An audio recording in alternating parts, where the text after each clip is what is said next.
이런 과학기술 사회에서는 기술을 가진 사람들이 경제력을 갖고 있습니다.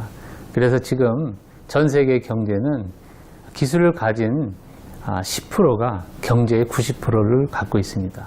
기술을 갖지 않은 사람들은 주로 노동력으로 일을 하는데 이 사람들은 경제적인 혜택을 받지 못합니다. 우리가 인류가 하나의 공동체로서 다 함께 살아가기 위해서는 기술을 가진 사람과 기술을 갖지 않은 사람들이 서로 공존하는 적정한 수준이 필요하다고 생각합니다. 그래서 첨단 기술로만 꼭 이 사회를 만들어가는 것보다 첨단 기술보다 좀 약하지만 사람을 배려하는 기술을 사용해서 사회를 건설하는 것이 건강한 사회가 되고 그 때문에 적정 기술이 필요하다고 봅니다.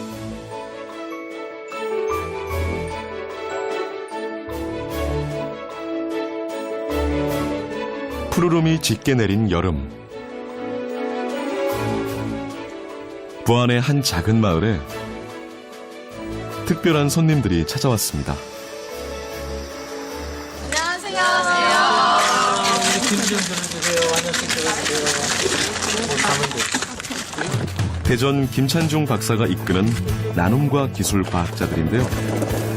부안의 한 여고에서 적정 기술에 관한 일일 캠프를 마련할 예정입니다. 나눔과 기술은 대덕 연구단지 과학자들이 모인 단체로 가난하고 소외된 이웃들에게 과학기술을 나누고 지원할 목적으로 설립된 조직입니다. 에너지, 환경, 생활자원 등의 분야에서 소외된 이웃에게 적정 기술을 개발하고 보급해주는 일을 해오고 있는데요. 하도 나무를 다 잘라버려서 산에 나무도 하나도 없어요. 그래서 밥 먹을 연료를 만들어야 되는데 사탕수수 버리는 거를 수수로 만듭니다. 과학이라고 해서 꼭 0과 1로 이뤄진 딱딱한 규칙이 아니라는 것. 머리가 아니라 가슴으로 시작해야 한다는 걸 이 친구들도 하나씩 알아가겠죠?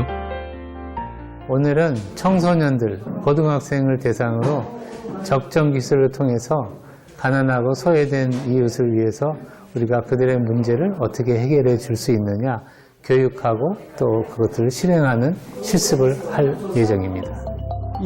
최첨단 기술이 무분별하게 난무하는 요즘. 자라나는 청소년들에게 적정 기술을 교육함으로써 과학 이면에 나눔과 배려의 가치가 있다는 걸 가르치고자 하는 게 이들의 목적입니다. 어렴풋하게만 그려지던 과학을 쉽게 끄집어내줄 과학 산파들인 거죠. 아프리카가 떨어지는 물을 물레방아로 해서 이렇게 돌아간다 그랬지, 그죠? 그러면은 낙차를 통해서 얘를 여기 수조까지 가지고 올 수 있어. 세균이 앞서 배운 적정 기술 개념을 이용한 문제 해결에 한 발 더 나아가 보는데요. 이거만 할 거 아니에요? 커다란 거의 크기가 그렇게 커질 수 있을까요? 재료만 있으면? 그러면은 공장용의 물 저기 하는 거는 큰 정수기 만들면 되잖아. 부안여고 방문은 올해로 2번째. 머리를 맞대고 고민했던 내용에 과학자들의 피드백까지 받으니 훨씬 더 수월해집니다. 저는 사람을 살리고 싶은 직업을 하고 싶었는데 그 직업을 하기 위해서는 먼저 과학과 친해져야 한다고 생각을 했고 그렇게 생각하던 도중에 적정 기술 캠프라는 것을 우연히 알게 되었고 이 캠프에 참여하면은 과학과 좀 더 친해질 수 있다라고 생각을 하게 되어서 이 캠프에 참가하게 되었습니다.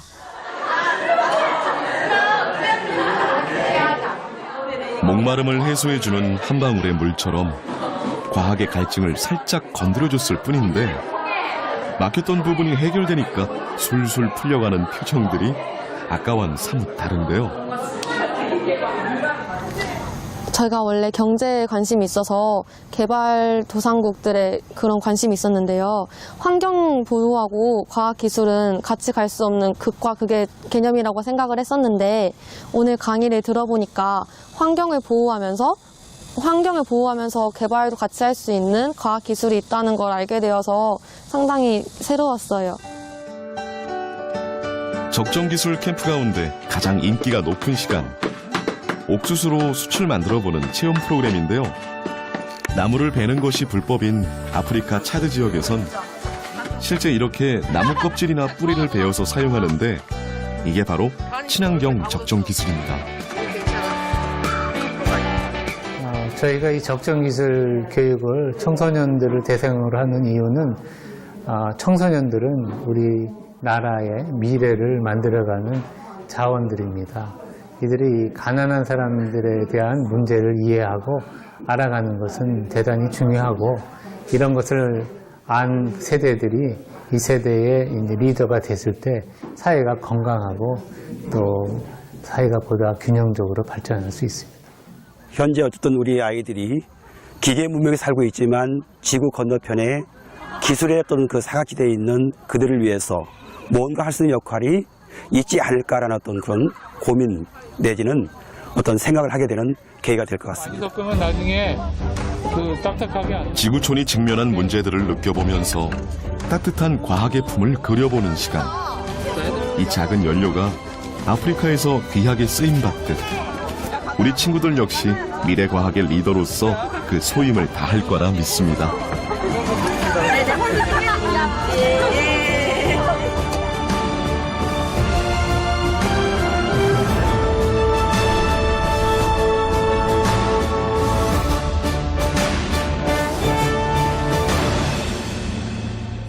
That kind of breaks down like the different types of components in MSW. And as you can see, the major components were paper, food. 과학지성의 요람 카이스트에도 적정 기술의 바람이 불고 있습니다. 이들 또한 각자의 나라 혹은 제3국에서 소외된 이들을 위해 적정 기술을 펼쳐보겠다고 모인 유학생 과학도들인데요. 적정 기술에 대해 관심을 갖게 된 계기는 각기 다르지만 그 기술을 베풀고자 하는 목적은 하나입니다. Is because it really delves into chemical engineering where I learn a lot about the different types of materials and the energy associated with burning these types of materials, and I would say that it has a really big impact with the world of how we're doing with waste and how we're going to utilize that as well. So that's why I'm passionate. In the future, I'll be looking at deploying renewable technologies and earth monitoring solutions to ensure that we can live healthy and safe lives, to ensure that we're not producing too much pollution and ensure that the environment stays healthy and safe. The renewable technologies and appropriate technology is important to all of us. I think that appropriate technology is a really good thing to do in order to help undeveloped countries and not that privileged people, but the lowest 90% of people have not really access to internet or electricity, and we'll try to help them. 1999년 열린 유네스코 세계과학회의에서는 과학과 공학이 나아가야 할 중요한 방향 중 하나가 사회 안에 사회를 위한 과학기술이라고 얘기하고 있습니다. 과학의 결과와 지식의 이용은 항상 인류의 복지를 목표로 해야 한다는 건데요. 이렇게 미래의 과학기술은 복지를 향한 따뜻한 과학기술이어야 한다는 것은 모두가 한 목소리입니다. 따뜻한 과학기술을 실행하면서 경험적으로 느낀 것은 이런 일들을 하게 되면 우리 안에 에너지가 넘칩니다. 또 삶의 의욕도 강해집니다. 또 우리가 이 세상을 좀 더 나은 모습으로 만들 수 있는 것은 우리에게도 큰 긍지가 됩니다. 그래서 과학기술 하는 사람뿐만 아니라 이 적정 기술을 통해서 많은 사람들이 따뜻한 마음을 갖고 따뜻한 사회를 건설해 갔으면 좋겠습니다. 홍익인간 개념을 펼쳐야 한다고 생각합니다. 널리 인간에게 유익한 그런 기술을 우리는 개발을 해야 한다고 생각하고, 또한 그것을 통해서 세계를 리드해 갈 때 우리나라 과학기술이 존재 가치가 있고 또한 인정을 받을 거라고 생각을 합니다.